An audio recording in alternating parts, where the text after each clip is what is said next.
Hello again, this is Ruth back to tell you how I develop a series using the number 7. Now, developing a series is a complicated business and you don't start out with the idea of the whole thing, at least I don't. I'd like to tell you how this particular series developed. It's called 7 Days. And my first plan was to see if I could write a story in a week. So there would be part of it in day 1, which is Monday, then Tuesday, and Wednesday, and Thursday, and so on. So it would all have to be fairly concurrent. Now this book was 7 Days There, and I might have mentioned this series before. 7 Days There was the story of Valerie, who was a widow, who had lost her husband, and who had many changes to make in her life because she wanted to go on and live a good life. Valerie's idea was she would invite 3 friends from her past life to come and spend a week with her in a beautiful apartment in England's Lake District. And they would try to re-establish the friendships they had had. Now, 2 of the friends, Sandra and Karine, were fairly available. She pretty well knew where they were. But the 3rd friend had unfortunately died. Grace had died under difficult circumstances. And Valerie felt that her daughter Zoe could be effectively brought into this bonding group of women if she was willing.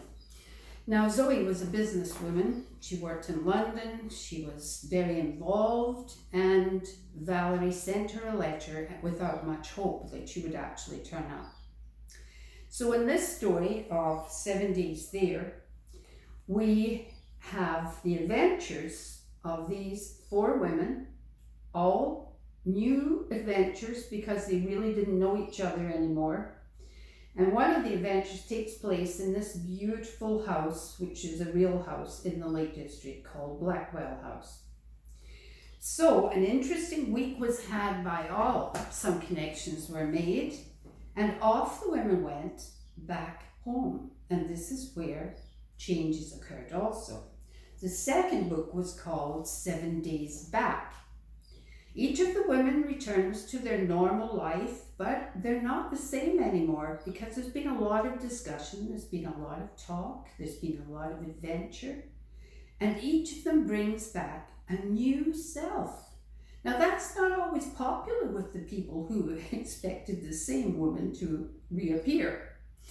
So exploring all those changes is in that second book, 7 Days There, 7 Days Back. Now, after I finished these 2, I thought, oh, I'm really getting attached to this Zoe Morton character. I'd like to explore more about her life because she was quite fascinating. And also because of her mother's unusual events related to her death, Zoe had a big gap in her life, a gap she was trying very hard to fill in other ways. But because of that problem, she finds herself in need of help and she goes to a psychiatrist. Wesley is his name. So in the 3rd book, 7 Days Beyond, we find Zoe and Wesley. We see their relationship begin, and we also see them advance to the point where they're setting up house together. And this is the house. Now, I've spoken to you about covers and how important they are. When I saw this cover picture, I fell in love with this house, and I knew that we'd be exploring every part of it. They had to do huge renovations because the house was originally a church. So that's a very prominent part of this book, book 3, 7 Days Beyond. So I had the 3 books and I thought, okay, I'm done. This is good. 3 books, fine. But you know, characters don't always let you go when you want them to.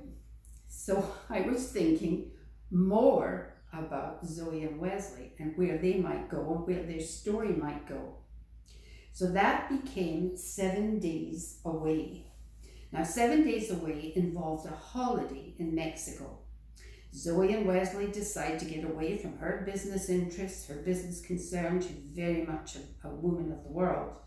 And they would take a rest, take a break, and talk about the future.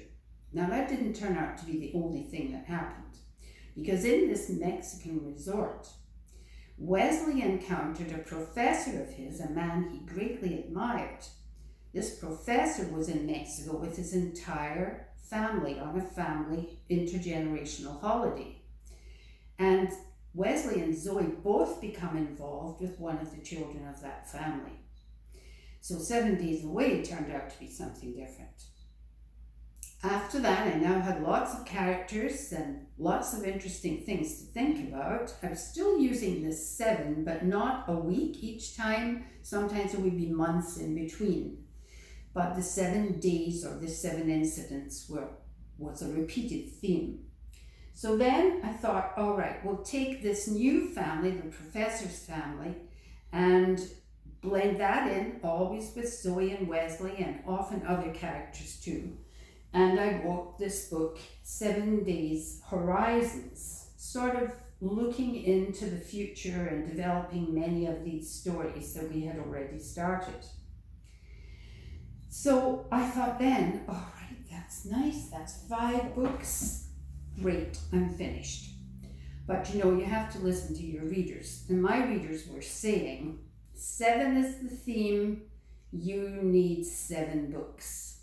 Now, honestly, I wasn't fit for a 7th book. So I played a little trick.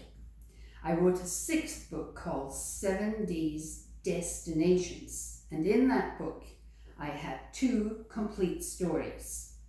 One, of course, was a finale story about Zoe, and another one was about a different character, Jillian, who had been developed along the way. Both very strong women, both concerned about society or their families, trying to advance their lives and make lives better, basically. So I completed the series that way with the little trick that I've mentioned.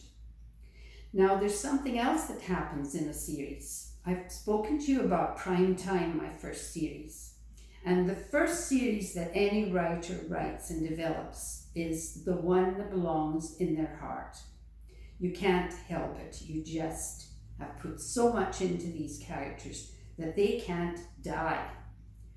And in the 7 Days series, characters connect up with Anna Mason and all the friends around her. And it happens sort of organically. I didn't really make it happen, it just develops that way. So those 2 books are linked up. And in fact, many of my series link back to the Prime Time series of 8 books. That's the way these things work, and I have no control over it. But I do believe my readers like it. When you come across a character like Anna Mason that you feel you know from the first series, there's that kind of satisfied feeling, yes, I know her. Now something else is happening in her life. It's like a little secret glimpse. That's the way I feel, and I hope you feel the same. Talk to you again. Bye for now.